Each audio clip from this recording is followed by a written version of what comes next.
Rohit Shetty corp universe की नई web series Indian police force release हो चुकी है और एक सेंटेंस में अगर इसका रिव्यू करूं तो ये बहुत बड़ी डिसअपॉइंटमेंट है। ऐसा नहीं है कि मैं इससे कुछ बहुत अलग एक्सपेक्टेशंस लगा कर देख रहा था, पर जो बेसिक हम रोहित शेट्टी से एक्सपेक्ट करते हैं वो भी इससे मिसिंग था। इस वेब सीरीज की प्रॉब्लम सिर्फ इस वेब सीरीज तक लिमिटेड नहीं है, पर कुछ ऐसी भी प्रॉब्लम्स है जो कॉप यूनिवर्स की बाकी फिल्में और उसके स्टाइल पर भी दिख रही है। तो आज हम इस वीडियो में इसी पर डिस्कस करेंगे। So hey guys, welcome to cinema crazy videos. Same characters. Cop universe की पहली फिल्म सिंघम, जो टेक्निकली एक स्टैंड अलोन फिल्म थी, वो मुझे बहुत पसंद आई थी। एक ईमानदार पुलिस ऑफिसर और उसके आगे एक करप्ट पॉलिटिशियन, और उस फिल्म को मैंने कई बार टीवी पर देखा। उसके बाद इस यूनिवर्स का अगला कॉप होता है सिम्बा, जिसके मॉडल सिंघम से बिल्कुल अलग थे, पर फिल्म के बीच में उसका ट्रांसफॉर्मेशन होता है और वो सही के रास्ते पर चलने लगता है। हम अभी सिंघम और सिम्बा के कैरेक्टर में डिफरेंस देख सकते हैं, पर इसके बाद आने वाले सारे मेन कैरेक्टर एक ही जैसे लगने लगते हैं, जैसे सूर्यवंशी और कबीर मलिक। अगर एज डिफरेंस छोड़ दें तो सिंघम, सूर्यवंशी, कबीर मलिक तीनों में कोई खास डिफरेंस नहीं है। तीनों पक्के ईमानदार हैं। अगर नियम तोड़ना पड़े तो नियम तोड़कर भी दुश्मन को पकड़ लेंगे। इवन तीनों की लव स्टोरी में कुछ ना कुछ प्रॉब्लम है ही। सूर्यवंशी, सिम्बा और कबीर मलिक का तो बैकग्राउंड म्यूजिक भी ऑलमोस्ट सेम ही लगता है। कॉप यूनिवर्स के सारे कॉप धीरे धीरे एक जैसे ही होते जा रहे हैं।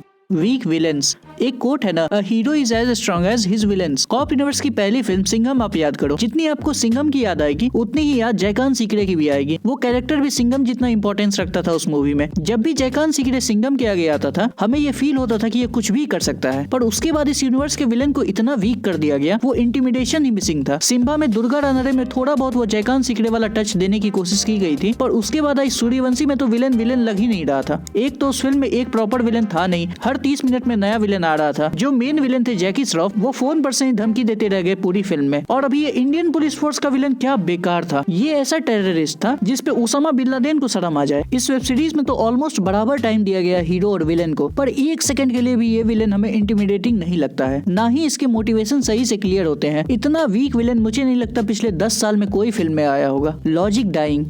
मैं जानता हूँ रोहित शेट्टी की फिल्म है और मैं वैसी लॉजिक की बात कर भी नहीं रहा कि कार कैसे उड़ने लगा या एक कैरेक्टर 50 लोगों को अकेले कैसे मारने लगा। मैं बेसिक सिंपल लॉजिक की बात कर रहा हूँ। फॉर एग्जांपल, आप सिंघम मूवी आज जाकर देखो, उसमें भी काफी सीन्स ऐसे हैं जो उतने लॉजिकल नहीं थे, पर वो कहीं भी एब्सर्ड नहीं लगते हैं, क्योंकि नॉर्मली ऐसे इलॉजिकल एक्शन सीन्स दिखाने से पहले ऑडियंस को इमोशनली चार्ज कर दिया जाता है। उसके बाद हम एक्शन को एक इमोशनल लॉजिक दे देते हैं कि हाँ थोड़ा ज्यादा हो गया पर सही किया, इतना चलता है। जैसे RRR में भीम जब इतने जानवरों को लेकर घुसता है तो उस सीन के पहले कितना अच्छा इमोशनल बेस बनाया जाता है। ऐसा इमोशनल बेस हमें इंडियन पुलिस फोर्स से एकदम गायब ही दिखा, और इसीलिए उसके बाद दिखाए जाने वाले हर सीन एब्सर्ड ही लगते हैं। Touch and go.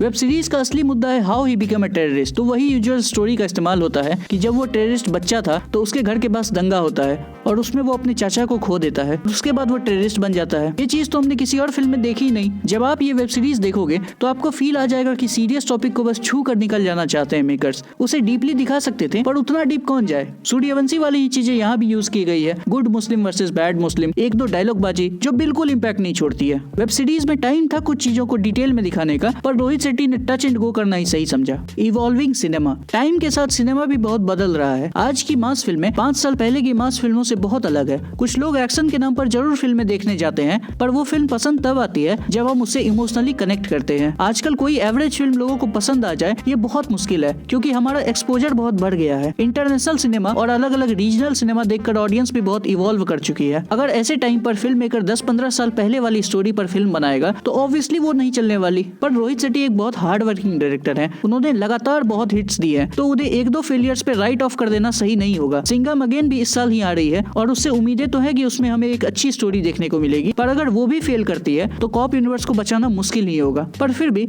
मैं ऑप्टिमिस्टिक होना ही पसंद करूंगा। आपके क्या थॉट्स हैं कॉप यूनिवर्स को लेकर, आप मुझे कमेंट्स में बता सकते हैं, और फिल्मों से जुड़े रिव्यूज और डिस्कशंस के लिए आप इस चैनल को सब्सक्राइब कर सकते हैं।